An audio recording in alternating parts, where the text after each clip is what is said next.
Hello every one, எல்லாருக்கும் வணக்கம். மெய் கிறிஸ்தவம் பாட்காஸ்ட்க்கு எல்லாருக்கும் வெல்கம். என் பேர் கேம். என் கூட லிடியா, பாவியா, தெல்மா எல்லாரும் இருக்காங்க. Hello every one. ஸோ இன்னைக்கு நம்ம இந்த எபிசோடில் பேச போகிற டாபிக், நம்ம போன எபிசோடில் பேச ஆரம்பித்த டாப்பிக்கோட தொடர்ச்சி தான். அதாவது நற்செய்தி என்றால் என்ன அப்படிங்கிற ஒரு சீரீஸில் பேசிகிட்டு இருக்கிறோம். அப்படி நம்ம பேச ஆரம்பித்தப்ப நற்செய்தி தேவனின் ராஜ்யம் அப்படின்ற ஒரு அடித்தளத்திலிருந்து நம்ம பேச ஆரம்பிக்கும் பொழுது, அப்ப தேவனின் ராஜ்யம் இயேசு கிறிஸ்து பூமிக்கு கொண்டு வருவார். அப்ப எல்லாருக்கும் ஒரு வாய்ப்பு கிடைக்கும். எல்லா மனிதர்களுக்கும், இதுவரைக்கும் பூமியில வாழ்ந்த எல்லா மனிதர்களுக்கும் வாய்ப்பு கிடைக்கும்.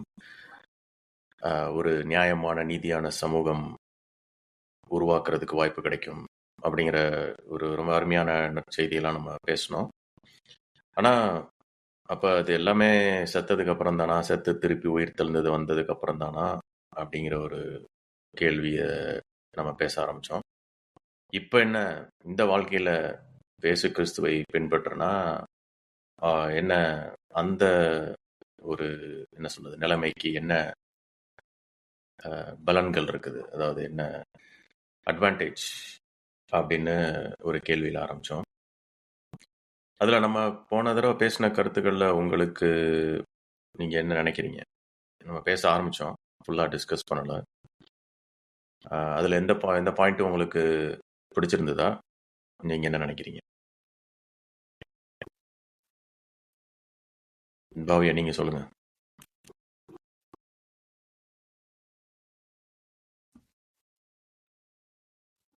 லாஸ்ட் டைம் பேசினதுல லாஸ்டா நம்ம பர்பஸ்ல முடிச்சோம்.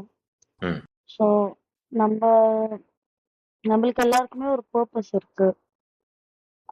அந்த ஹோப்ல தான் நம்ம அந்த நெக்ஸ்ட் கிங்டம் லைஃப்க்கு நம்ம போறோம்.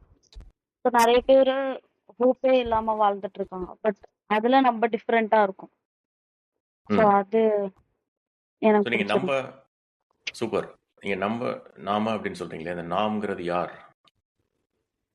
அதாவது அவருடைய வார்த்தைய எப்படி சொல்றது, அவருடைய வார்த்தை என்ன அப்படின்றது வந்து உண்மையாவே ரிசர்ச் பண்றோம், புரிஞ்சுக்கிறோம், அண்டர்ஸ்டாண்ட் பண்றோம். அதை அந்த வேர்டை ரைட்டா கொண்டு போய் பீப்புள் கிட்ட சேர்க்கணும்னு நான் கஷ்டப்படுற எல்லாருமே.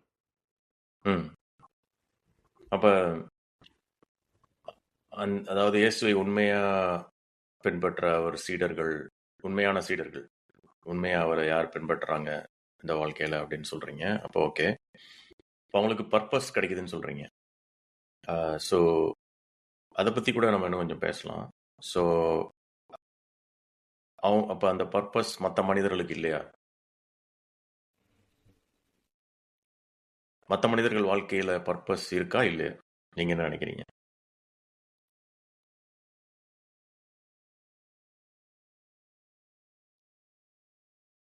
பர்பஸ் வந்து லைக் நம்மளுடைய பர்பஸ் இது வந்து ஹோப்ஃபுல்லான பர்பஸ்.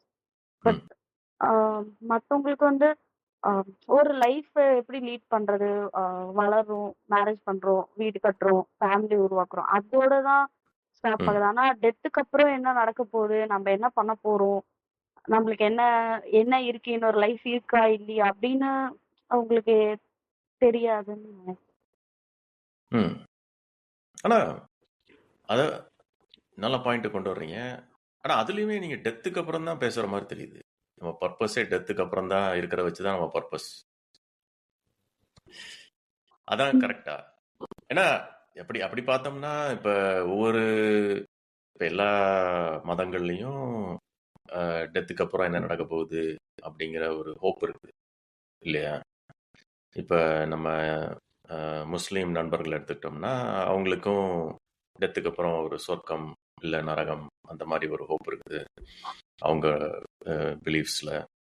இந்து நண்பர்கள் எடுத்துக்கிட்டோம்னா அவங்களுக்கு அந்த இதுன்னு சொல்லுவாங்க இல்லையா, கர்மா, அந்த பிறவி, ஒவ்வொரு பிறவிக்கு அப்புறமா இன்னொரு பிறவி இருக்குது அப்படிங்கிற ஒரு, இந்த பிறவியில நல்லது செஞ்சா அடுத்த பிறவியில வந்து இன்னும் பெட்டரான ஒரு இது கிடைக்கும், இந்த பிறவியில சரியா இது பண்ணலன்னா அடுத்த பிறவியில மோசமான விஷயங்கள் கிடைக்கும். அந்த மாதிரிலாம் ஹோப் இருக்குது இல்லையா? ஸோ இப்போ டெத்துக்கு அப்புறம் நடக்கிற விஷயத்தை யோசிச்சு பார்த்தா எல்லாருக்கும் தானே பர்பஸ் இருக்கும். நீங்க என்ன நினைக்கிறீங்க? அதுதான் இயேசு கிறிஸ்துவை பின்பற்றுபவர்களை வித்தியாசப்படுத்துதா, இல்ல வேற எதுவும் இருக்கும்னு நினைக்கிறீங்களா? வந்து, ம், ம் சொல்லுமா, நீங்க என்ன நினைக்கிறீங்க? உங்களுடைய கருத்து என்ன? இல்லை, நான் இந்த லாஸ்ட் பார்ட்ல கொஞ்சம் மிஸ் பண்ணிட்டேன். But like stream of thought அப்படியே ஓடிடுச்சு. இல்லை, இப்போ ஹிந்துக்களை எடுத்தோம்னா அவங்க மறுஜென்மம், அந்த 7 பிறவிகள் அப்படின்னு ஒரு கான்செப்ட். இது எல்லா ஹிந்துஸ்க்கும் அதே கான்செப்ட் கிடையாது. பட் பாப்புலரா அது வர்றது வந்து நெக்ஸ்ட் பர்த் அப்படின்னு ஒன்று இருக்கு. நம்மளுக்கும் நெக்ஸ்ட் பர்த்னு இருக்கு. கிறிஸ்டியன்ஸ்க்கு நெக்ஸ்ட் ஏஜ், நெக்ஸ்ட் பர்த், அவங்களும் அதே மாதிரி நினைக்கிறாங்க. அவங்க இதுல என்ன முக்கியமா ஒரு இந்த பாப்புலர் ஹிந்துயிசம் நான் சொல்றது வந்து சான்ஸ்கிரிட்டைஸ்ட், அங்கிருந்து வர்றது. தமிழ்நாட்டுக்குரியதில்ல, தமிழ்நாடு அப்சர்வ் பண்ணுது. But anyway what ever is popular is, இந்த பிறவியில நான் இந்த கேஸ்ட்ல பிறந்திருக்கேன் அப்படின்னா, இந்த கேஸ்டோடைய வேலைய நான் ஒழுங்கா செஞ்சேன் அப்படின்னா எனக்கு வந்து மறுபிறவியில இதோட பெட்டர் ஒரு ஸ்டேட்டஸ் கிடைக்கும் அப்படின்னு ஒரு நம்பிக்கை இருக்கு. இல்ல மோசமா பிஹேவ் பண்ணேன்னா ப்ராபப்ளி நான் வந்து ஒரு அனிமலாவோ இன்செக்டாவோ பிறக்கலாம், அந்த மாதிரி கூட ஒரு நம்பிக்கை இருக்கு. பட் இந்த நம்பிக்கைகள்லாம் மாறிக்கிட்டே வரும். Depends on what is popular acceptability, அதுக்கேற்ற மாதிரி மாறும். பட் நம்ம ஐ மீன் பாப்புலர் கிறிஸ்டியானிட்டியில நான் பார்க்குற வரைக்கும் ஓகே, நெக்ஸ்ட் ஸ்டேஜில் கிறிஸ்டியன்ஸ் பேப்டிசம் எடுத்துட்டாங்களா, அதான் சைல்டு பேப்டிசம் கொடுத்துட்றோம். கொடுத்துட்டா எல்லாம் ஹெவன்ல போயிட்டு கோல்டு ஸ்ட்ரீட்ஸ்ல நடப்பாங்க. Obsession with that gold street இருக்கு. அண்ட் துதி பாடிக்கிட்டே இருப்போம், கடவுளை துதி பாடிக்கிட்டே இருப்போம். இதுதான் ஃபோக்கஸா இருக்கு. Like there'll be some kind of happiness and God துதிச்சுக்கிட்டே இருக்கிற மாதிரி ஒரு கான்செப்ட் அந்த இது இருக்கு.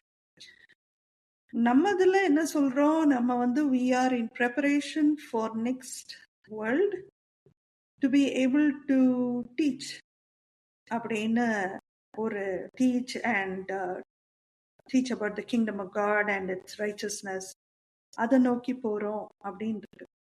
So I'm trying to understand, I think I'm trying to understand what your question is, Cam. Question வந்து அதாவது இன்றைய, அதாவது போன வாரம் சில வசனங்கள் பார்த்தோம்னு நினைக்கிறேன். அதாவது பிரசங்கி படித்தோம்னா மாயை மாயை, சூரியனுக்கு கீழே எல்லாம் மாயை, meaningless everything under the sun is meaningless. மனிதர்கள் கஷ்டப்படுறது, இந்த வாழ்க்கைக்கு கஷ்டப்பட்டு இது பண்ணுறது எல்லாமே பாயிண்ட்லெஸ், மீனிங்லெஸ்ஸாக இருக்குது அப்படின்னு பார்த்தோம். அப்புறம் சங்கீதம் 90:10 அதையும் பார்த்தோம்னு நினைக்கிறேன். அதில் வந்து நம்முடைய வாழ்க்கை, மனிதரின் வாழ்க்கை வந்து 75 வருஷம், மிஞ்சி போனால் 85 வருஷம், ஆனால் அதில் மிகுதியும் வருத்தமும் சஞ்சலமும் தான் இருக்குது அப்படின்ற வசனங்கள். அதாவது மனிதர்களுடைய யதார்த்தமான வாழ்க்கை, அதாவது நார்மல் மனிதர்களுடைய வாழ்க்கை. அப்போ பர்பஸ் இல்லாமல் மீனிங்லெஸ் மாயை மட்டுமே இருக்கிற, அதாவது என்ன செஞ்சாலும் அதுக்கு ஒரு என்ன சொல்றது, பாயிண்ட்லெஸ்ஸாக மீனிங்லெஸ்ஸாக இருக்கிற, இப்போ பாவியா சொன்னாங்கல்ல, அதாவது கெரியர், வேலை, குடும்பத்தை பில்ட் பண்ணுறது, வீடு கட்டுறது, இந்த மாதிரி நோக்கங்கள்லேயே அதான் நோக்கமாக இருக்குது மக்களுக்கு, நார்மல் மக்களுக்கு. அப்போ அதெல்லாம் மீனிங்லெஸ் அப்படின்னு பைபிளில் போட்டிருக்கு. ஏன்னா அதெல்லாம் முக்கால்வாசி வந்து வருத்தத்தில் தான் முடியுது, வருத்தத்துலேயும் சஞ்சலத்துலேயும் தான் முடியுது. மக்கள் எவ்வளோ முயற்சி பண்ணுறாங்க சந்தோஷமாக இருக்கிறதுக்கு. நம்ம அது கூட எடுத்துக்கலாம். அதாவது அமெரிக்கான்னு நாடு எடுத்துக்கிட்டோம்னா அமெரிக்காவினுடைய இதில் டிக்ளரேஷன் ஆஃப் இண்டிபெண்டன்ஸ்லையோ இல்லை இதுலேயோ இருக்குது. அதாவது right to liberty, equality and pursuit of happiness அப்படின்னு இருக்குது. எல்லாருக்கும் அந்த ரைட் இருக்குது அப்படின்னு. அதாவது சுதந்திரம், சமத்துவம். அது மட்டும் மூணாவது என்ன இருக்குதுன்னா சந்தோஷத்தை தேடி போகிறதுக்கு ஒரு உரிமை, த பர்சியூட் ஆஃப் ஹாப்பினஸ். ஸோ எல்லாரும் சந்தோஷத்தை தேடி போகிறாங்க, அதான் மக்களுடைய நோக்கமாக இருக்குது. ஆனால் என்ன பைபிளில் போட்டிருக்குன்னா யாருக்கும் கிடைக்கிறதில்ல சந்தோஷம் இல்லையா. மிகுதியும் வருத்தமும் சஞ்சலமாக தான் இருக்குது அந்த 75-85 வருஷம். ஸோ நோக்கம் சந்தோஷம், ஆனால் அந்த நோக்கத்தை யாராலையுமே அச்சீவ் பண்ண முடியல. ஆனால் நம்ம பைபிள் வசனங்களில் பார்க்கும் பொழுது இப்போ பிலிப்பியனில் இருக்குன்னு நினைக்கிறேன், பிலிப்பியர் கூட அதை பார்க்கலாம். உங்கள்கிட்ட பைபிள் இருந்தால் பிலிப்பியர் எத்தனாவது அதிகாரம், 4ஆம் அதிகாரம். இல்லை ஆக்சுவலாக 1ஆம் அதிகாரத்துலேருந்தே ஆரம்பிக்கலாம். பிலிப்பியர் 1:18 படிங்க. பிலிப்பியன்ஸ் 1:18.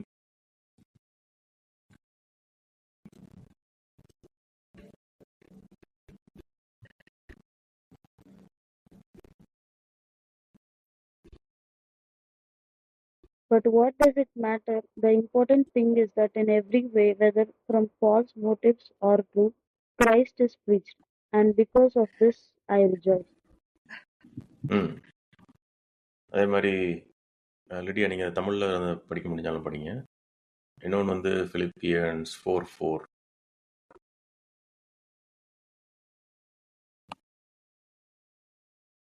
நீங்கள் கூட அதை இங்கிலீஷ்லேயே படிங்க. Philippians 4:4. Rejoice in the Lord always. I will say it again, rejoice. இங்கே கர்த்தருக்குள் சந்தோஷமாயிருங்கள், மறுபடியும் சொல்லுகிறேன் கர்த்தருக்குள் சந்தோஷமாயிருங்கள் அப்படின்னு பிலிப்பியர்ல வருது. அதே மாதிரி மறுபடியும் முன்னாடி அதாவது சந்தோஷமாயிருங்கள், அதான் மக்கள் எல்லாரும் அடைய முயற்சி பண்றாங்க. சந்தோஷம் அதான் அவங்களுடைய நோக்கமா இருக்குது, பர்பஸ். ஆனா அது யாருக்குமே கிடைக்கிறது இல்லை அப்படின்னு போட்டிருக்கு.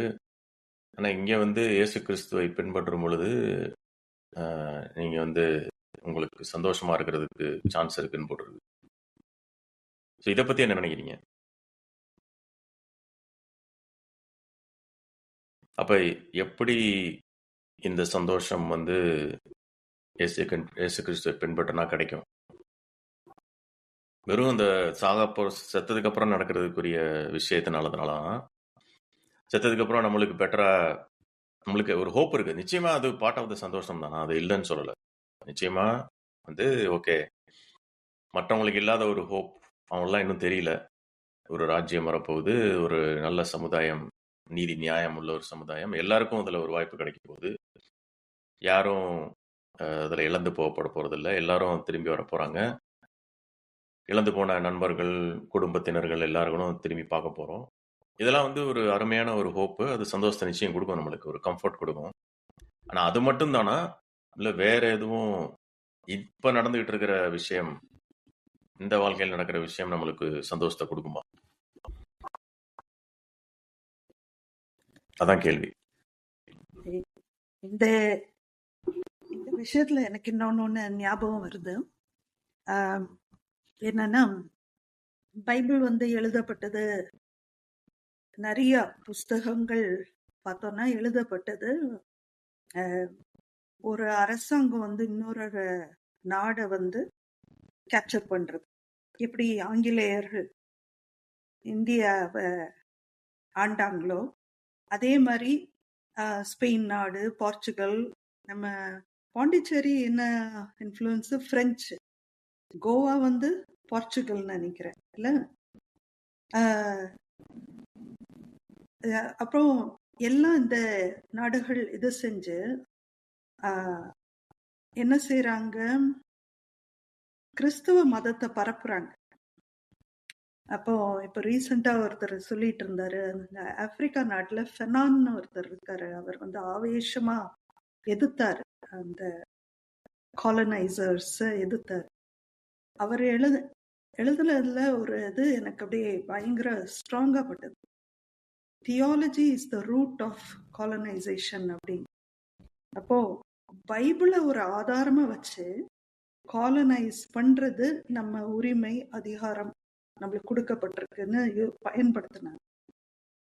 எதனாலன்னா, இஸ்ரேல் நாடு போய் கானான் தேசத்தை அந்த ஆக்கியபை பண்றாங்கல்ல, அத வச்சுக்கிட்டு இத செஞ்சாங்க. அப்போ பைபிள்ல பார்த்தோம்னா இஸ்ரேல் நாடு பயங்கர அடிபட்டிருக்கு. இந்த மாதிரி வேற ஒரு நாடு ஆதிக்கம் பண்ணுறது. ரோம சாம்ராஜ்யத்துலதான் இயேசு பிறந்திருக்காரு, வளர்ந்திருக்காரு.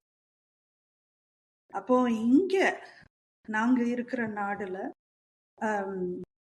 அடிமை தனத்துவம் இருக்க போது, இங்க மாத்திரம் இல்ல, ஆப்பிரிக்கா நாட்டுல எழுதுறவங்களும் எழுதுறாங்க, அடிமைகளுக்கு என்ன சொல்லப்பட்டதாம், இந்த வாழ்க்கையில நீங்க கஷ்டப்படுறீங்க, வரப்போற யுகத்துல நீங்க ஆண்டவரோட சந்தோஷமா இருப்பீங்க. அப்போ கஷ்டப்படுறத it is okay, it is appreciated, it is to be, it is unacceptable thing அப்படின்னு மாதிரி சொல்லி இருந்திருக்காங்க.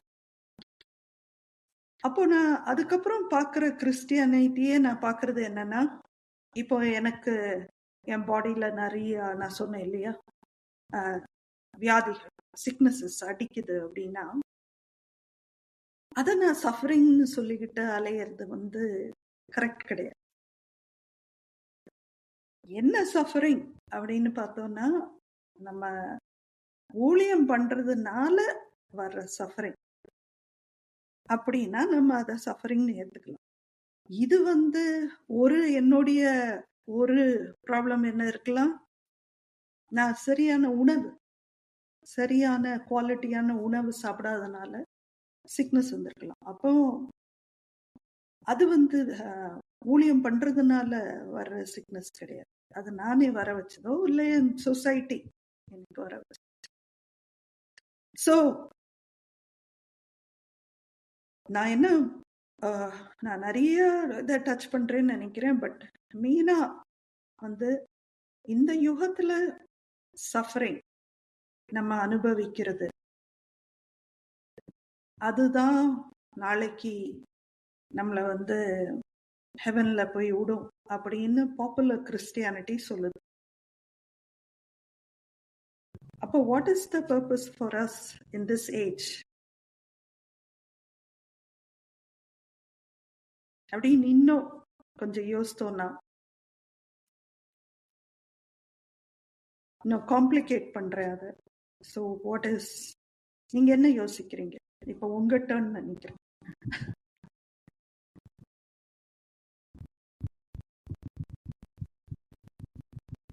லிடியா சொல்லுங்க, நீங்க என்ன நினைக்கிறீங்க?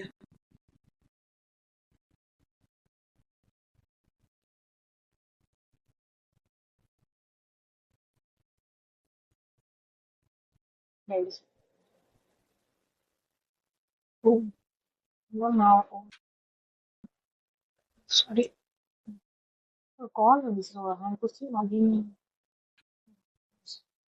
கொஸ்டின் என்ன கேட்டேன்? சஃபரிங், இந்த இப்போ இருக்க சஃபரிங் இல்ல, என்ன சொல்ல வந்தேன்னா, நம்மளுக்கு வந்த கிறிஸ்டியானிட்டி வந்து எப்படி சொல்லி கொடுத்துருச்சுன்னா, இந்த வாழ்க்கையில உபத்திரவம் படுறோம், அந்த உபத்திரவம் படுறது வந்து நல்லது, ஏன்னா அது வந்து நம்மளுக்கு பரலோகத்தை உடைய டோர்ஸ் ஓபன் பண்ணிடும். ஸோ நம்ம இந்த சஃபரிங்கை தாங்கணும் அப்படின்னு சொல்லியிருக்காங்க. But is that our purpose? What is our purpose in this life? நம்மளுக்கு ஜாய், இப்போ கேம் என்ன சொன்னார்னா, ஜாயே கிடையாதா, மாயம், எல்லாமே மாயம் தானா? பாவியா சொன்னாங்க, எல்லாருடைய வாழ்க்கையும் எவ்ரிடே ப்ராப்ளத்துல involve. Is that our purpose? What is our purpose? பர்பஸ்னா நமக்கு காடோட கிங்டம் பிகாஸ் ஜீசஸ் போது அவரும் அதான் காடோட கிங்டம். கரண்ட் பர்பஸ் அதுவாக தான் இருக்கும். ஃபர்ஸ்ட் பர்பஸ் அதான் இருக்கும். ஃபர்ஸ்ட் பர்பஸ் இல்லை, சோல் பர்பஸ் ஐ திங்க் அதுதான். இந்த ஆமா கிறிஸ்டியானிட்டியில சொல்லுவாங்க லைக் வெரி இப்போ சஃபரிங் சாப்பிடுவோம் நம்ம ஹாப்பியா இருப்போம். பட்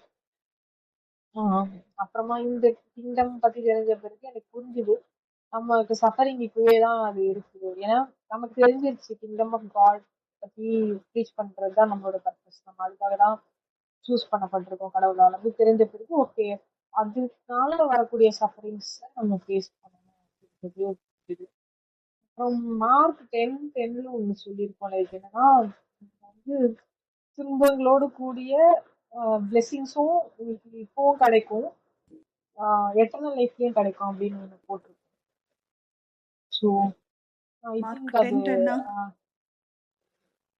மார்க் 10:10 வேறன்னு நினைக்கிறேன் நீங்க சொல்ற வசனம்.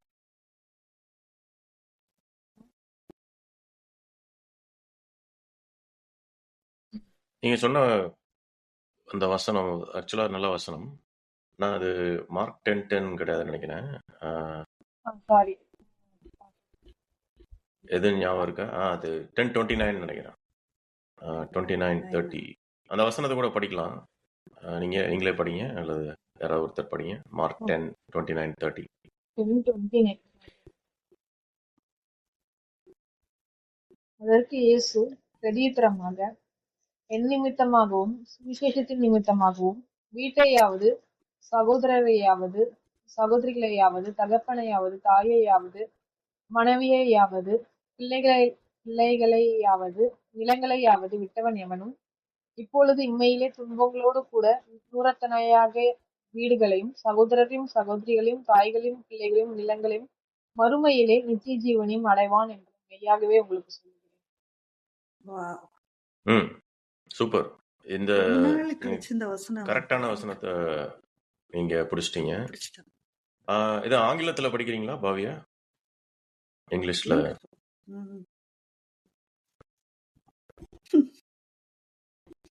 I tell you the truth, Jesus replied, no one who has left home or brothers or sisters or mother or father or children or fields for me and the gospel will fail to receive 100 times as much in the present age and in the age to come eternal life. But many who are first will be last and the last first. இந்த வசனமே குரூஷியலா வச்சு பார்க்கலாம்.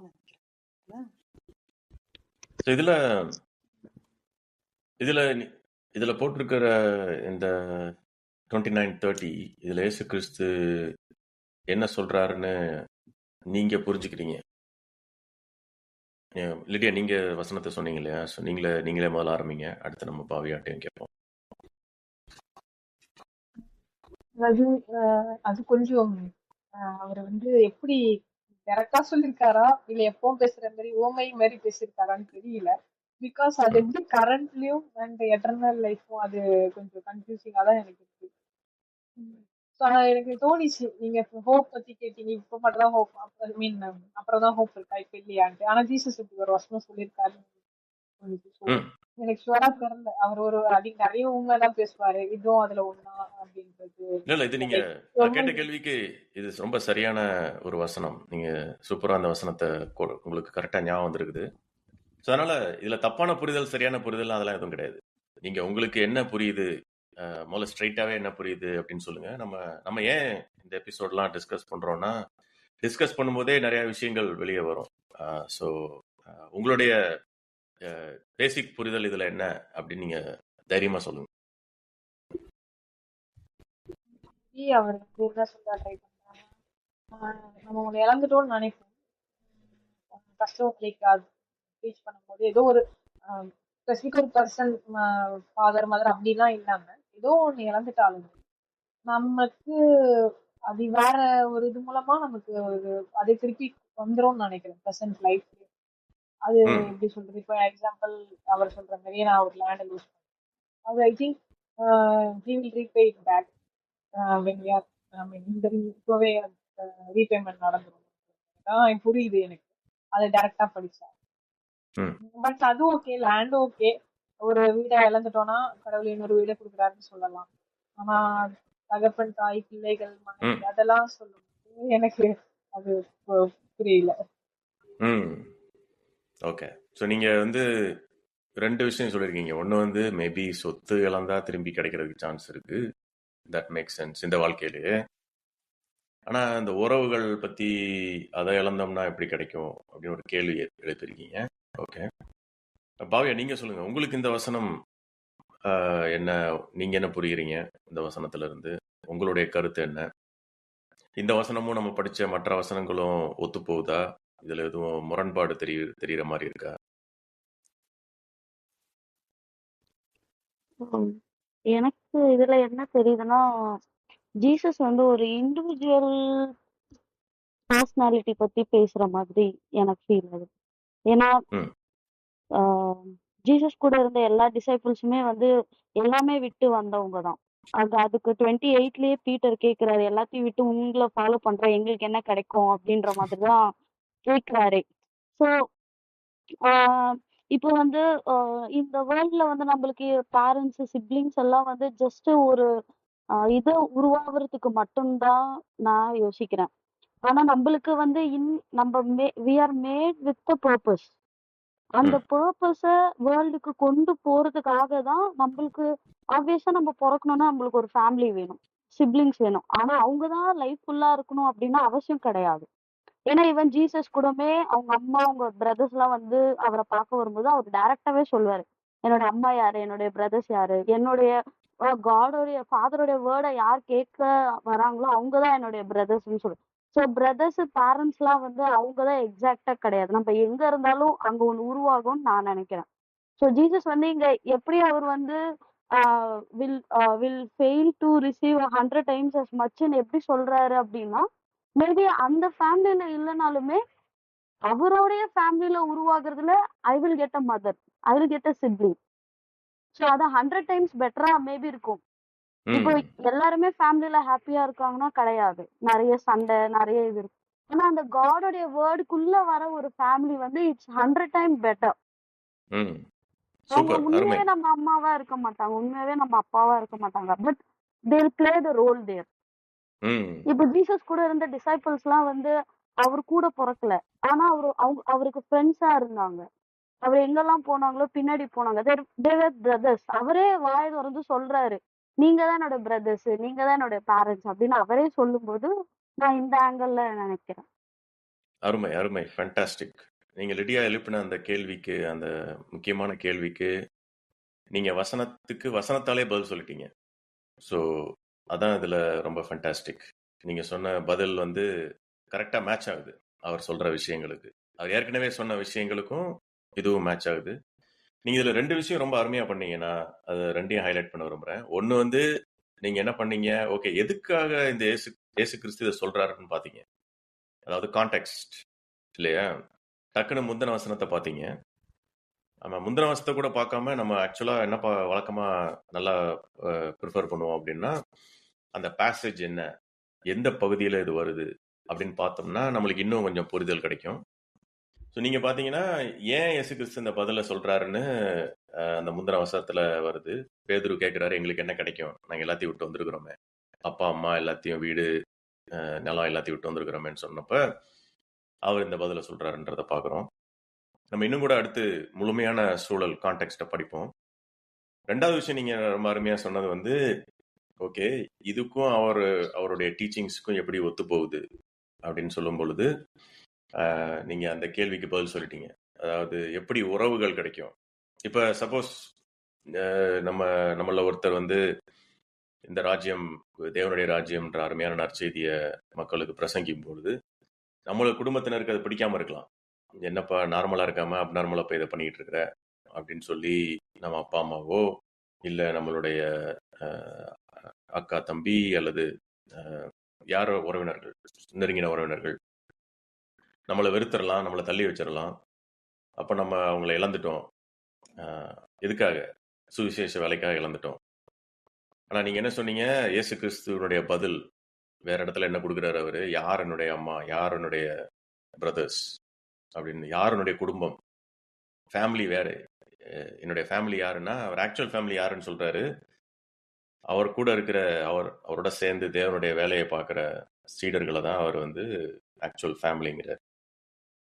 அப்போ ஒரு ஒரு டீமாக அவரோட சீடர்கள்லாம் ஒரு டீம், அவரோட டீமில் இருந்தாங்க இல்லையா?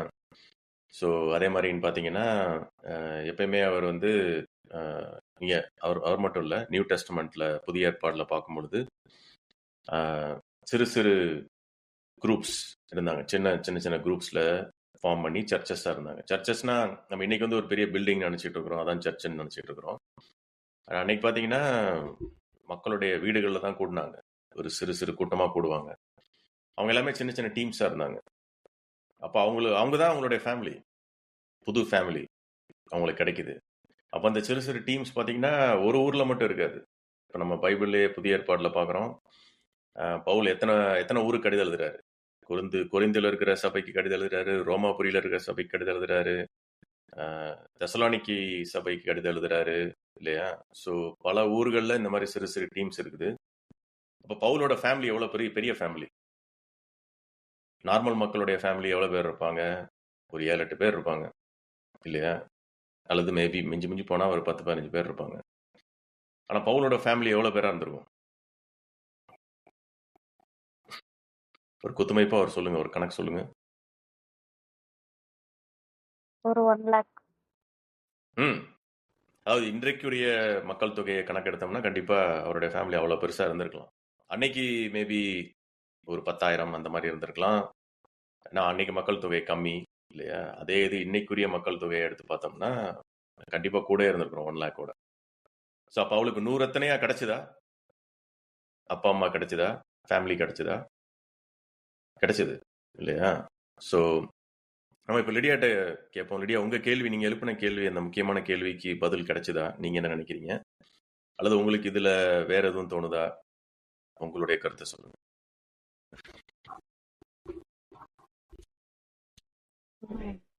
ஓரளவுக்கு ஆன்சர் இருக்கு, பார்ஷியலி. பட் பார்ஷியலி இன்னும் எனக்கு சில டவுட்ஸ் இருக்கு. சொல்லுங்க, என்ன டவுட்ஸ் எப்படி அது? இப்போ எக்ஸாம்பிள் நம்ம காடோட பத்தி ப்ரீச் பண்ணும்போது லைக் எப்படி அது ப்ராக்டிக்கலி பார்க்கும்போது ஐ திங்க் அது ப்ராக்டிக்கலி அதை ஃபீல் பண்ணும்போது எனக்கு தெரிஞ்ச அந்த ஆன்சர் ஐ திங்க் அக்செப்ட் பண்ணிக்க முடியும்னு நினைக்கிறேன். பிகாஸ் இது கொஞ்சம் டிஃப்ரெண்டா இருக்கு. லைக் டு அக்செப்ட், எனக்கு புரியுது, கான்செப்ட் புரியுது, பட் அது ரியலி அது எப்படி ஒரு ஊர் பேர் தெரியாத ஆளே நம்மளுக்கு ஃபேமிலி ஆக முடியும் அப்படின்னு ப்ராக்டிக்கலா ஒரு கேள்வி எழுப்புறீங்க. அதுக்கு எடுத்துக்காட்டு இப்போ நம்ம 4 பேர் இருக்கோம்ல, இதுதான் இப்போ நம்ம தான் ஃபேமிலி இல்லையா? ஸோ சொல்லுங்க தல்மா, நீங்க எதுவும் சொல்லுங்க. லிடியா, என்ன இதுக்கு முன்னாடி என்ன ஏதாவது கேள்வி நீங்க எழுப்புனீங்களா? இல்ல எனக்கு or in the middle did I lose something?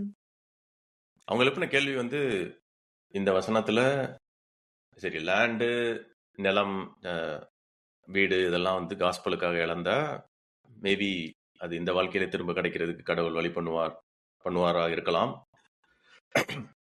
ஆனா உறவுகள், இங்க அப்பா அம்மா, அண்ணன் தம்பி, சகோதர சகோதரிகள் இதெல்லாம் இழந்தா 100 எத்தனையா கிடைக்கும் போட்டிருக்குல்ல, அது எப்படி கிடைக்க முடியும்ன்ற கேள்வி எழுப்புனாங்க இந்த வாழ்க்கையிலேயே.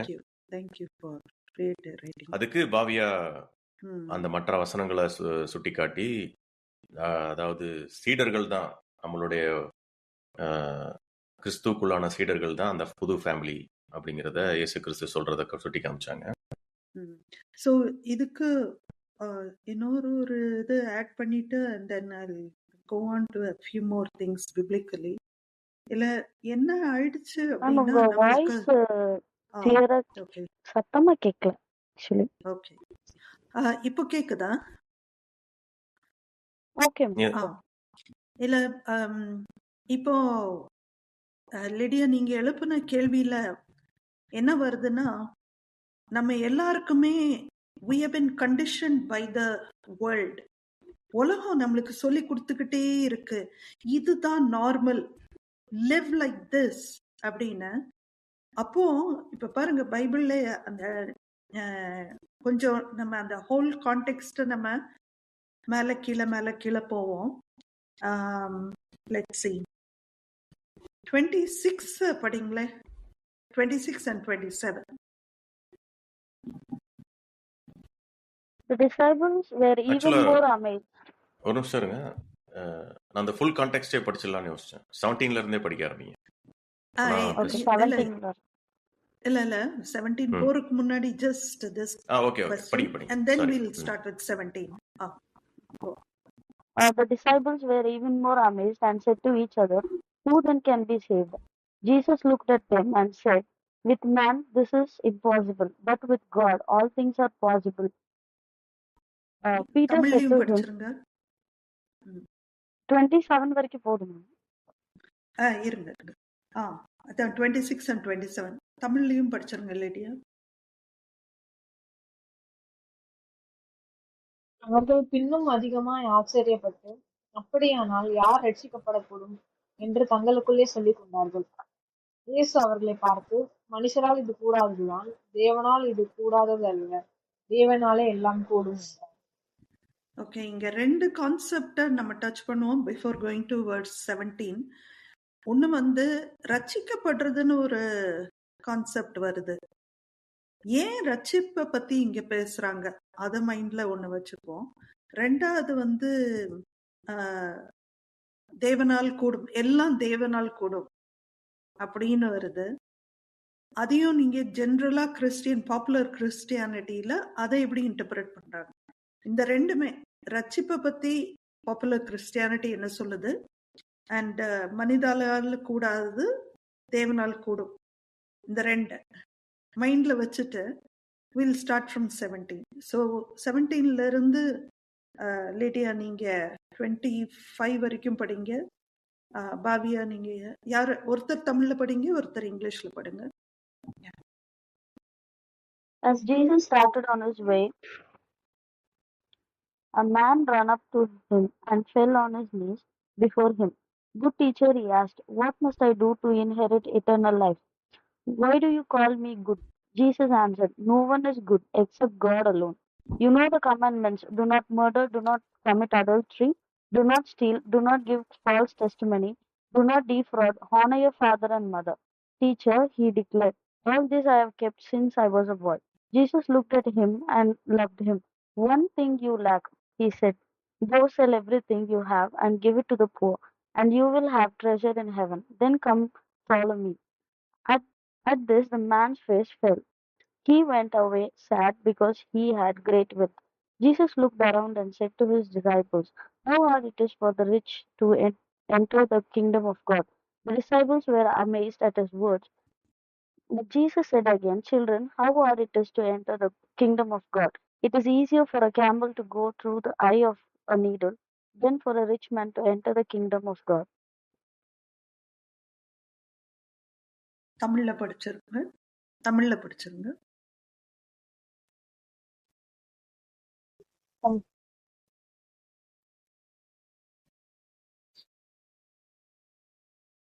பின்பு அவர் புறப்பட்டு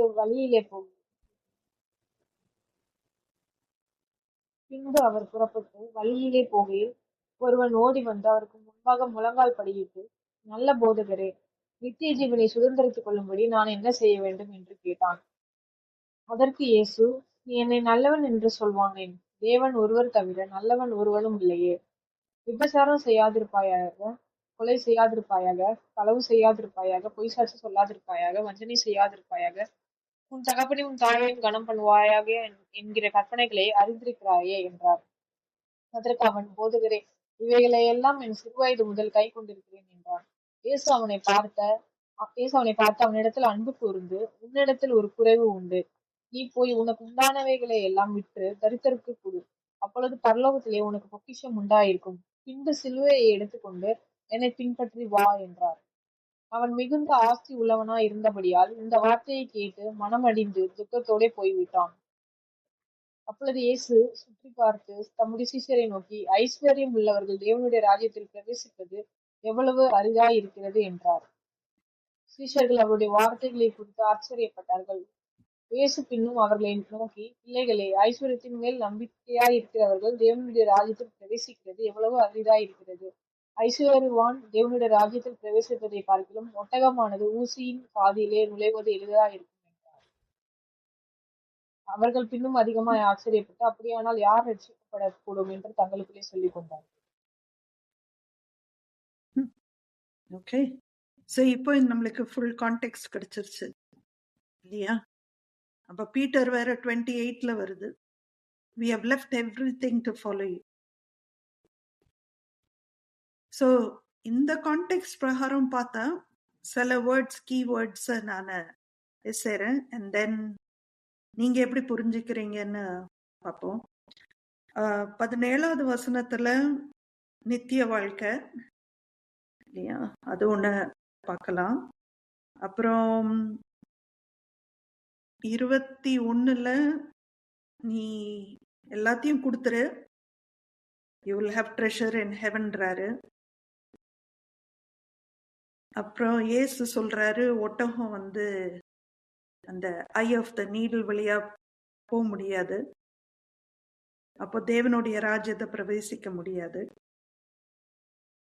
26ல ரட்சிப்புன்னு வார்த்தை வருது, 27ல தேவனால் எல்லாம் கூடும்னு வருது, 28ல நாங்க எல்லாத்தையுமே விட்டுட்டு வந்திருக்கோங்க, 29ல லிடியா நீங்க சொன்ன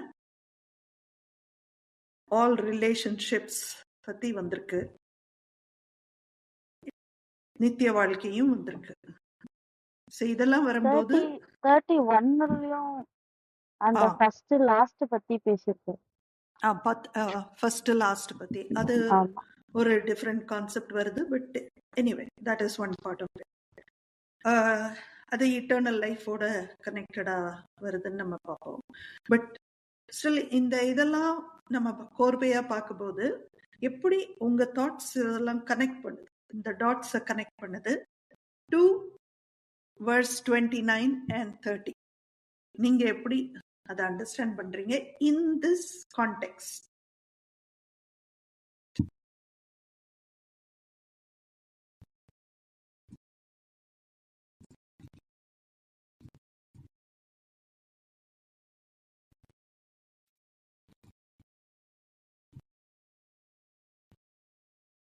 கேள்வி யார்கிட்ட கேக்குறீங்க? பாபியா அண்ட் லிடியாட்ட கேக்குறேன். யாரோ ஒருத்தர். ஓகே ஓகே பாபியா.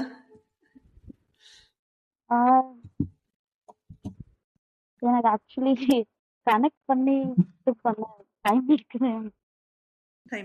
ஓகே, ஏதாவது ஒரு கான்செப்ட் மாத்திரம் சொல்லுங்க, ஏதாவது ஒரு டாட் 2 டாட்ஸ் நீங்க கனெக்ட் பண்ணது சொல்லுங்க, அப்படியே நம்ம பில்ட் பண்ணுவோம், நம்ம எல்லாருமே கனெக்ட் பண்ணி. இட்டர்னல் லைஃப் பத்தியும் பேசுறாங்க, பிளஸ் இங்க அந்த ரட்சிப்பை பத்தியும் அங்க ஹூ கேன் பி சேவ்ட் அப்படின்னு அவங்க கேக்குறாங்க.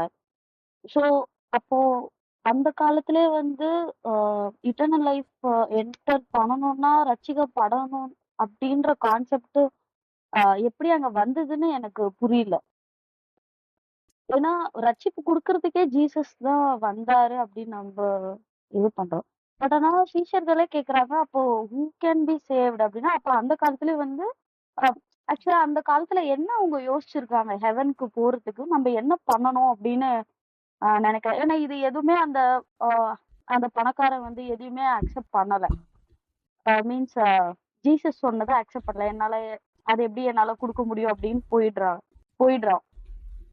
அதாவது அந்த 10 கட்டளைகளை மட்டும் வச்சு நம்ம சேவ் ஆகி போயிடுவோம் அப்படின்ற ஒரு கான்செப்ட் அப்பவே இருந்திருக்கா? Okay, good question. பட் அங்க ரட்சிப்புக்கும் ஹெவனுக்கும் கனெக்ஷன் போடல, ஹெவனை பத்தி சொல்லல. இன்ஸ்டெட் இட்டர்னல் லைஃப் சொல்றாங்க, கிங்டம் ஆஃப் காட் சொல்றாங்க, பட் ஹெவன் ரெஃபரன்ஸ் இல்ல. அதுதான் நான் என்ன கேக்குறேன்னா, இட்டர்னல் லைஃப் பத்தி பேசிட்டே இருக்கும் போதுதான் சீஷர்களும் கேக்குறாங்க, அப்போ ஹூ கேன் பி சேவ்ட் அப்படின்னு கேக்குறாங்க. நல்ல கேள்வி. சோ இந்த மாதிரி கேள்வி நம்ம கண்டிப்பா கேட்கணும். ஏன்னா அன்றைய காலத்துல என்ன அண்டர்ஸ்டாண்டிங் அப்படின்னு நீங்க கேக்குறீங்க. இல்லையா? எட்டர்னல் ஆமா. ஏன்னா லைஃப்னா he asked what must I do to inherit eternal lifeன்னு அந்த பணக்காரன் கேக்குறான். ஆனா 26ல டிசைபிள்ஸ் வந்து என்ன கேக்குறாங்கன்னா who then can be saved அப்படின்னு கேக்குறாங்க. அப்ப அந்த காலத்துல அவங்க என்ன இட்டர்னல் லைஃப்னா அந்த 10 கட்டளைகளை நம்ம கடைபிடிச்சா இட்டர்னல் லைஃப். அவங்களுடைய அண்டர்ஸ்டாண்டிங் அப்ப என்னவா இருந்திருக்கு அப்படின்னு. சூப்பர். இது ஏன் முக்கியமான கேள்வின்னு நான் நினைக்கிறேன் அப்படின்னா ஹிஸ்டாரிக்கல் கான்டெக்ஸ்ட். அது அதாவது இப்ப நம்ம எட்டர்னல் லைஃப்ல நித்திய வாழ்வுன்னு நிறைய பேர் பேசுவாங்க, சபைகள்ல கூட பேசுவாங்க.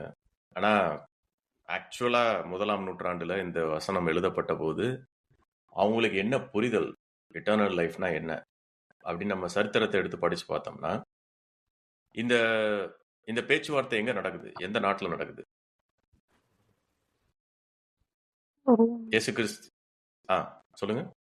ரோம். இது ரோம் இல்ல, ரோம சாம்ராஜ்யம் தான். ரோம சாம்ராஜ்யம் தான் எல்லா நாடுகளையும் ஆண்டுகிட்டு இருக்கு. அப்ப முக்காவாசி நாடுகளை எந்த நாட்டுல இயேசு கிறிஸ்து இருக்கிறாரு?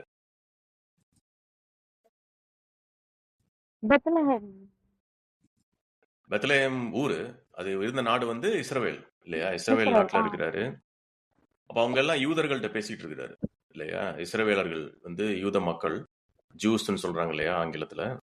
ஸோ அவங்களுடைய நம்பிக்கை எட்டர்னல் லைஃப் அப்படின்னா அவங்க என்ன நம்பினாங்க அப்படின்னு சுருக்கமா சொல்லணும்னா அவங்க வந்து பரலோகத்துக்கு போய் இருக்கிறது, சொர்க்கத்துக்கு போறது, அந்த மாதிரிலாம் அவங்களுக்கு நம்பிக்கை கிடையாது. அவங்களுடைய நம்பிக்கை என்னன்னா நம்ம இப்ப என்ன சொல்லிட்டு இருக்கோம், அதாவது கடவுளுடைய ராஜ்யம் பூமிக்கு வரப்போகுது, அப்ப வந்து ஒரு உயிர்த்தெழுதல் இருக்கும், அப்ப வந்து உலகம் வந்து மறுசீரமைக்கப்படும், எல்லாம் சீரமைக்கப்படும் காலம், த ரினியூவல் ஆஃப் த வேர்ல்ட், அது நடக்கும். ஸோ அவன் வந்து அந்த பணக்காரன் வந்து பணக்காரன் தான் நினைக்கிறேன்ல. ஸோ அவன் how to I inherit eternal life அப்படின்னு கேட்கறான்னா அவன் என்ன மீன் பண்றான் அப்படின்னா வரப்போகிற யுகத்துல நான் எப்படி ஒரு நல்ல பங்கு எடுக்கிறது, கடவுள் வந்து நீதி நியாயம் ரெஸ்டோர் பண்ண போறாரு, மரித்தவர்களை ரெஸ்டோர் பண்ண போறாரு, அப்ப அரசாட்சி நடக்க போகுது, அப்ப அதுல நான் எப்படி பங்கெடுக்கிறது அப்படின்னு கேட்குறான். ஸோ அதை தான் வந்து எட்டர்னல் லைஃப். ஏன்னா டானியல் எல்லாம் இருக்குது, இல்லை தானியல் 12:2 படிச்சிங்கன்னா இதை பற்றி போட்டிருக்கு. ஸோ அதான் சுருக்கமாக உங்களுக்கு சொல்லக்கூடிய பதில். ஏன்னா வழக்கமாக எட்டர்னல் லைஃப்னா சொர்க்கத்துக்கு போகிறது அப்படின்னு நினச்சிட்டு இருக்காங்க, அது கிடையாது.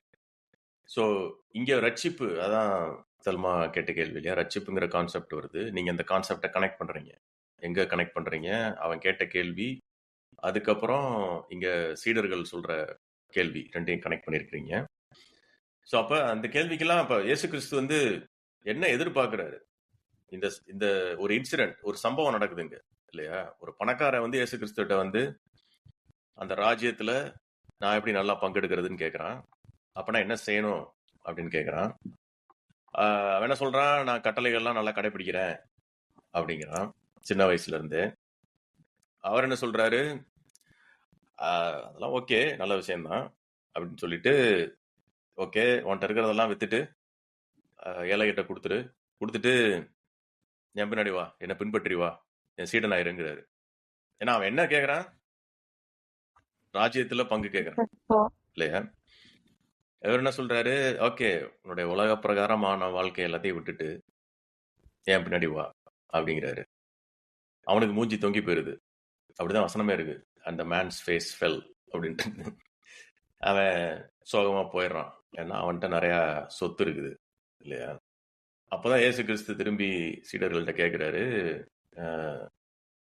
பணக்காரங்க ராஜ்யத்துல பங்கெடுக்கிறது வந்து ரொம்ப கஷ்டம் அப்படிங்கிறாரு இல்லையா? அப்ப சீடர்களுக்கு ஆச்சரியமா இருக்குது. அவன் அப்ப யாரு வந்து பங்கெடுக்க முடியும் அப்படிங்கிறாரு. அப்ப அவருக்கு அதுக்கு பதில் சொல்றாரு. அப்ப பேதுரு சொல்றாரு, நாங்க எல்லாத்தையும் விட்டு வந்திருக்கிறோம்ல அப்படின்னு அவர் சொல்றாரு. அப்பதான் இந்த வசனத்தை சொல்றாரு. அதான் முழுமையான கான்டெக்ஸ்ட் இல்லையா? அப்ப யாரெல்லாம் நீங்க அப்பா அம்மா வீடு நலம் சொத்து சுகம் விட்டு இந்த நற்செய்தி அறிவிக்கிறதுக்காக, for the gospel, for me and the gospel, எனக்காகவும் நற்செய்தி அறிவிக்கிறதுக்காகவும் விட்டு வந்திருக்கிறீங்களோ அவங்களுக்கு 100 எத்தனையா அப்பா அம்மா நிலபுலன் பாடுகளோட கிடைக்கும்ன்றாரு. அலாங் வித் பெர்சிக்யூஷன்ஸ், பாடுகள் கண்டிப்பா உண்டுங்கிறாரு. அப்புறம் அந்த எட்டர்னல் லைஃப்லயும் பங்கு கிடைக்கும், ராஜ்யத்திலையும் பங்கு கிடைக்கும்ன்றாரு. அப்புறம் நீங்க இன்னொன்னு விஷயம் சொன்னீங்க, many who are first will be last and the last first. அதுவும் ரொம்ப முக்கியமான ஒரு பாயிண்ட். நம்ம அதை அது ஒரு பெரிய டாபிக், அதை நம்ம இன்னொரு செஷன்ல டிஸ்கஸ் பண்ணுவோம். ஸோ அப்ப இந்த டாபிக் திரும்பி வந்தோம்னா, லிடியா கேட்ட அந்த கேள்விக்கு பதில் ஓரளவுக்கு கிடைக்குது இல்லையா? அதாவது ஓரளவுக்குன்னு சொல்லக்கூட முடியாது, கிளியரான பதில் அவர் கொடுக்குறாருங்க. இங்கே கொடுக்கறது மட்டும் இல்ல, பல இடங்கள்ல கொடுக்குறாரு. அதே மாதிரி இந்த நிலப்புலன் அதையும் நம்ம என்ன கான்டெக்ட்ல புரிஞ்சுக்கணும், இதே கான்டெக்ட்ல தான் புரிஞ்சுக்கணும். இப்ப நீங்க சொன்னீங்க இல்லையா, இப்ப பவுலுக்கு 1,00,000 பேர் ஃபேமிலியா இருந்திருப்பாங்க, பல ஊர்கள்ல மொத்தமா சேர்ந்து. அப்போ அந்த ஊர்களுக்கு போகும்போது எத்தனை வீடுகள்ல அவர் தங்க முடிஞ்சிருக்கும்? இப்ப நம்ம இன்னொரு ஊருக்கு போறோம்னா, இப்ப நீங்க ஒரு ஊருக்கு, இப்ப நீங்க டெல்லி போறீங்கன்னு வச்சுக்குவோம், நீங்க எங்க தங்குவீங்க?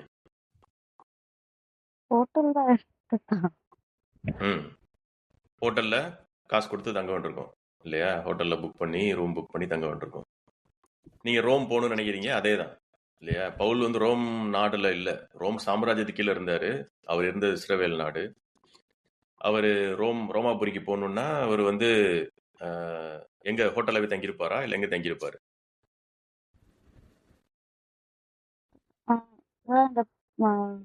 அவரோட ஃப்ரெண்ட்ஸ், அவருக்குன்னு உருவாக்குன ஃபேமிலி, அவங்க கூட தான். கரெக்ட். சோ அவருக்கு அப்ப எத்தனை வீடு மொத்தம் ஒரு உலகம் ஃபுல்லா? அவருக்கு ஒரு 50,000. சோ இதுதான் அவர் சொல்றது, இயேசு கிறிஸ்து சொல்றது 100 எத்தனையா கிடைக்கும்ன்றாருல. அப்போ ஒரு வீடை விட்டு கொடுத்தா 100 வீடு கிடைக்கும்ன்றாரு இல்லையா? சோ 100 எத்தனையா கிடைக்கிறதுனா அதான். சோ அப்போ உங்களுடைய இதுதான் கம்யூனிட்டின்னு சொல்றாங்க ஆங்கிலத்துல இல்லையா? நம்மளுக்குன்னு நம்ம குடும்பமே ஒரு பெரிய கம்யூனிட்டி ஆகுது. அப்ப அந்த கம்யூனிட்டி இதுதான் நம்ம அப்போஸ்தலர்கள்ல கூட பார்ப்போம். நம்ம அப்போஸ்தலர்கள்ல போயிட்டு 2ஆம் அதிகாரம், அங்க அந்த டாபிக் ஸ்டார்ட் ஆகிறதுக்கு முன்னாடி சொல்லுங்க. இப்போ நீங்க ஒரு கேள்வி பவ்யா கேட்டீங்க, அந்த காலத்திலேயே அந்த ரட்சிப்பை பத்தி பேசினாங்களா அப்படின்னா, இஸ்ரவேல் ஒரு மெஸ்ஸாயாவை எதிர்பார்த்தது. எதுக்காக மெஸ்ஸாயாவை எதிர்பார்த்தது?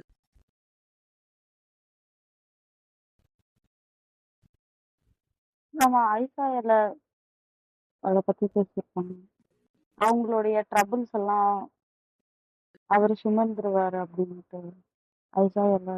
ஓகே, அதுலலாம் பாத்தீங்கன்னா மேசையா கான்செப்ட் உருவானதே இவங்க எல்லாம் வேற வேற சாம்ராஜ்யத்தை அப்ரஷன் அடியில இருக்காங்க. அதுல இருந்து விடுதலை யார் கொடுப்பா? ஒரு மேசையா கொடுப்பாரு. அவர் வந்தாரு, உயிரை கொடுத்தாரு. அவர் லைஃப வேற மாதிரி பார்க்க வச்சாரு. ஆக்சுவலா நம்ம எல்லாரும் representatives of the kingdom of காடா இருக்கும். வரப்போற யுகத்துக்கு நம்ம இப்போ ரெப்ரசன்டேட்டிவ்ஸா இருக்கோம். We are the kingdom of God in a manner of speaking. Okay. Christ gave an insight into it, but people could not see it. Okay. So இந்த மெஸ்ஸாயாவை recognise பண்ண முடியல. எதிர்பார்ப்பு இருந்தது, மெஸ்ஸாயாவுடைய எதிர்பார்ப்பு இருந்தது. And they knew that is how you can be saved. That is how you go into the kingdom of God, through the Messiah. And so what is the kingdom of God? And how are we representatives of the kingdom of God? அப்படின்னு பார்க்கும்போது நீங்க அந்த acts so அதுக்குள்ள போறதுக்கு முன்னாடி நீங்க சொன்ன இன்னொரு முக்கியமான பாயிண்ட், மேசியா இயேசு கிறிஸ்து தான். மேசியானா கிறிஸ்து, கிரேக்கத்துல கிறிஸ்து, எபிரேயம் ஹீப்ரூல மேசியா இல்லையா? ஸோ மேசியானா அப்ப ஏன் அந்த மேசியாவை எதிர்பார்க்கறாங்க இஸ்ரவேலர் அப்படின்னா, யார்கிட்ட இருந்து விடுவிக்கணும்னு எதிர்பார்க்கறாங்க? அதாவது இப்ப ராஜ்யம் ராஜ்யம்னு சொல்றாங்கல்ல, இப்ப இந்த பணக்காரன் வந்து கேக்குறான், எனக்கு வந்து அந்த ராஜ்யத்துல பங்கு வேணும்னு. அது செய்யணும்னா என்ன செய்யணும்னு கேக்குறான். அப்ப அந்த ராஜ்யத்துல அப்ப அந்த ராஜ்யம் இன்னும் வரல அந்த டைம்ல இல்லையா? ஸோ வரப்போற ராஜ்யத்துல பங்கு கேக்குறான். அப்ப அந்த டைம்ல இருந்த ராஜ்யம் என்ன ராஜ்யம்?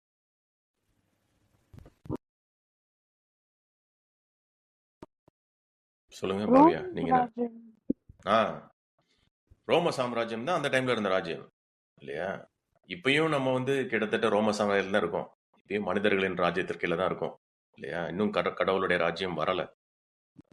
ஆனா அவர் என்ன சொல்றாரு, இவன் வந்து என்ன கேக்குறான், கடவுளுடைய ராஜ்யம் வரும்போது அதுல பங்கு வேணும்னு கேக்குறான். ஆனா அவன் எந்த ராஜ்யத்துக்கு கீழே பணக்காரனா இருக்கிறான்? ரோம் ராஜ்யத்துக்கு. ம். ரோமன் ராஜ்யத்துல கீழே பணக்காரனா இருக்கணும்னா என்ன செய்யணும்? என்ன நல்லா செஞ்சிருக்கணும் அவன் இல்லையா? நிறைய நிறைய விஷயங்கள் ரோம சாம்ராஜ்யத்துக்கு ஏத்த மாதிரி செஞ்சிருக்கணும் இல்லையா? இல்லைன்னா அவன் ஆமா. பணத்தை புடிங்கிட்டு இருப்பாங்க இல்லையா? ரோம சாம்ராஜ்யம் வந்து கடவுளுக்கு எதிரான சாம்ராஜ்யமா, கடவுளுக்கு ஆதரவான சாம்ராஜ்யமா? எதிரான ம். சாம்ராஜ்யம். ஸோ அவர் என்ன சொல்றாரு, சரி ஓகே, நீ என் ராஜ்யத்துல பங்கு கேட்கிற, அப்ப இதெல்லாம் விட்டுட்டு என் பின்னாடி வாங்குறாரு இல்லையா? அவன் வந்து என்ன பண்றான், அவனுக்கு இதுவும் வேணுங்கிறான், அதுவும் வேணுங்கிறான் இல்லையா? ஸோ அப்பதான் அவர் வந்து, தம்பி ஏதாவது ஒன்ன சூஸ் பண்ணு, இ- இதுலயும் பங்கு வேணுங்கிற, அதுலயும் பங்கு வேணுங்கிற, இதெல்லாம் ஒன்றும் சரியா இல்லையே. லெஃப்ட்ல போறியா ரைட்ல போறியான்னு கேட்டா அவனுக்கு நான் ரெண்டு பக்கம் போறேங்கிறான் இல்லையா? ஸோ அங்கதான் பிரச்சனை வருது. ஸோ அப்ப சீடர்கள் உடனே நாங்களும் உங்க பக்கம் வந்துட்டோம்ல, ரைட்டை கரெக்டா வந்துட்டோம்ல அப்படின்றாங்க. அப்ப அவர் வந்துட்டு, ஓகே ஒரு நிமிஷம் வெயிட் பண்ணு, உனக்கு நிறைய பாடுகள் வரப்போகுது, நீ எல்லாத்தையும் நிறைய பேரை இழக்க போற, ஆனா உனக்கு வேற மாதிரி விஷயங்கள் கிடைக்க போகுது அப்படின்றாரு. உனக்கு வந்து நூறத்தினே அதெல்லாம் கிடைக்கும். ஆஹ் ஓ குடும்பத்தாரே உனக்கு எதிரிகளாக சான்ஸ் இருக்கு, நிறைய விஷயங்கள் இழக்கிறதுக்கு சான்ஸ் இருக்கு, பாடுகளுக்கு சான்ஸ் இருக்கு. அதே சமயத்துல ஒரு கம்யூனிட்டி உங்களுக்கு கிடைக்கும் அப்படிங்கிறாரு. அது என்ன மாதிரியான கம்யூனிட்டி அப்படின்னு பார்த்தோம்னா, ஒரு எடுத்துக்காட்டுக்கு நம்ம பார்த்தோம்னா, அப்போஸ்தலர்கள் 2ஆம் அதிகாரத்துல நீங்க 44 44ல இருந்து 46 ஆக்ட்ஸ் ஆக்ட்ஸ் 2:44 to 46 படிங்க. ஆக்சுவலி 44 to 47 படிங்க. All the believers were together and had everything in common. Selling their possessions and goods, they gave to anyone as he had need. Every day they continued to meet together in the temple courts. They broke bread in their homes and ate together with glad and sincere hearts, praising God and enjoying the favor of all the people. And the Lord added to their number daily those who were being saved. இல்லையா, நீங்க தமிழ்ல படிக்கிறீங்களா? விசுவாசிகள் எல்லாரும் ஒருங்கித்திருந்து சகலத்தையும் பொதுவாய் வைத்து அனுபவித்தார்கள். காணி ஆட்சிகளையும் ஆஸ்திகளையும் விற்று ஒவ்வொருவனுக்கும் தேவையானதற்கு தக்கதாக அவைகளில் எல்லாருக்கும் பகிர்ந்து கொடுத்தார்கள். அவர்கள் ஒருமனப்பட்டவர்களாய் தேவாலயத்திலே அனுதினமும் தரித்திருந்து வீடுகள் தோறும் அப்பம் பிட்டு மகிழ்ச்சியோடும் கபடமில்லாத இருதயத்தோடும் போஜனம் பண்ணி தேவனை துதித்து ஜனங்கள் எல்லாரிடத்திலும் தயவு பெற்றிருந்தார்கள். ரட்சிக்கப்படுகிறவர்களை கர்த்தர் அனுதினமும் சபையில் சேர்த்து கொண்டு வந்தார். ஸோ பார்த்தீங்கன்னா இதுதான் ஒரு ஃபுல்லி ஃபார்ம்டு கம்யூனிட்டி. அதாவது அந்த ஃபெலோஷிப் ஆஃப் த பிலீவர்ஸ்ன்னு சொல்றது. அப்போ என்ன நடக்குது அப்படின்னா, யாருக்காவது கஷ்டம் அப்படின்னா ஒருத்தர் ப்ரொடெக்ட் பண்ணுறாங்க, ஒருத்தர் தே டேக் கேர். இதான் அந்த மன்னா பிரின்சிபல், ஷேர் பண்ணி வாழ்கிறாங்க. அப்போ அவங்க மத்தியில் யாருக்குமே என்ன சொல்கிறது, ஒரு நாங்கள் கஷ்டத்தில் இருக்கிறோம் அந்த மாதிரி ஒரு சூழ்நிலை இல்லாமல். ஆனால் இவங்க எல்லாம் இப்படி சேர்ந்து இருக்கிறாங்க அப்படின்னா சும்மா கச்சும் அப்படி சேர்ந்து இருக்கிறாங்களா, இல்லை எல்லாம் சேர்ந்து ஏதாவது வேலை பண்ணுறாங்களா? எதனால அவங்க எல்லாம் ஒன்றா சேர்ந்து அவங்க 45ல selling their possessions and goods they ம் gave to anyone as he had need. So எல்லாமே அவங்க வித்து அவங்க கூட இருக்கவங்க கூட ம் ஷேர் பண்ணியிருப்பாங்க. அதெல்லாம் பண்றாங்க. ஆனா சரி, இப்ப ஒரு 30-40 ஃபேமிலி இந்த மாதிரி இருக்குன்னு வச்சுக்குவோம். அவங்க எல்லாம் இதெல்லாம் பண்ணி ஒருத்தருக்கு ஒருத்தர் டேக் கேர் பண்ணி இருக்கிறாங்க. ஆனா அவங்களுக்கெல்லாம் ஒரு மிஷன் இருக்கா, இல்ல சும்மா டெய்லி வாழ்க்கையை நார்மல் வாழ்க்கையை வாழ்றதுக்காக இந்த மாதிரி பண்ணிட்டு இருக்காங்க? அதான் கேள்வி. அவங்களுடைய இங்க நோக்கம் என்ன? 42ல வந்து டீச்சிங்ஸ் அண்ட் ஃபெல்லோஷிப் அங்க உருவாக்குற மாதிரி பேசியிருக்காங்க. ஆக்சுவலா நம்ம மொத்தமா படிச்சு பார்த்தோம்னா அவங்களுக்கெல்லாம் ஒரு மிஷன், இயேசு கிறிஸ்துவனுடைய மிஷன் என்ன? தேவனுடைய ராஜ்யத்தை அறிவிக்கிறது. ஸோ இவங்கெல்லாம் ஒரு டீமா வந்து வேலை பார்த்துட்டு இருந்தாங்க தேவனுடைய ராஜ்யத்தை அறிவிக்கிறதுக்கு. ஸோ அதுதான் அவங்கள ஒன்னா கொண்டது. ஸோ இவங்களுக்கு வந்து ஒரு டீம் இருக்குன்னா, இப்போ இந்தியன் கிரிக்கெட் டீம் இருக்குன்னு வச்சுக்கோம். அந்த கிரிக்கெட் டீமுக்கு அது ஏன் சேர்ந்து வருது? மேட்ச் ஆடி ஜெயிக்கணும், அதான் அவங்களுடைய பர்பஸ் இல்லையா?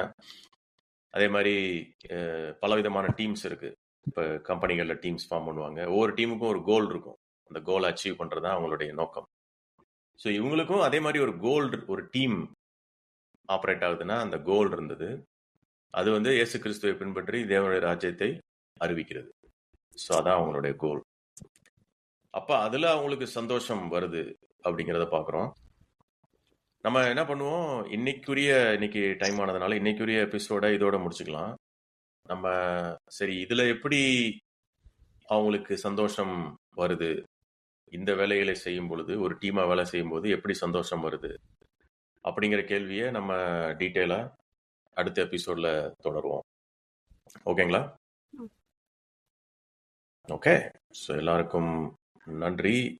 இந்த எபிசோடு உங்களுக்கு பிடிச்சிருந்ததுன்னா லைக், சப்ஸ்கிரைப், காமெண்ட் பண்ணுங்க, உங்களுடைய கருத்துக்களை தெரிவிங்க. நம்ம அடுத்த எபிசோடில் மீட் பண்ணுற வரைக்கும் பிரைஸ் தி லார்ட்.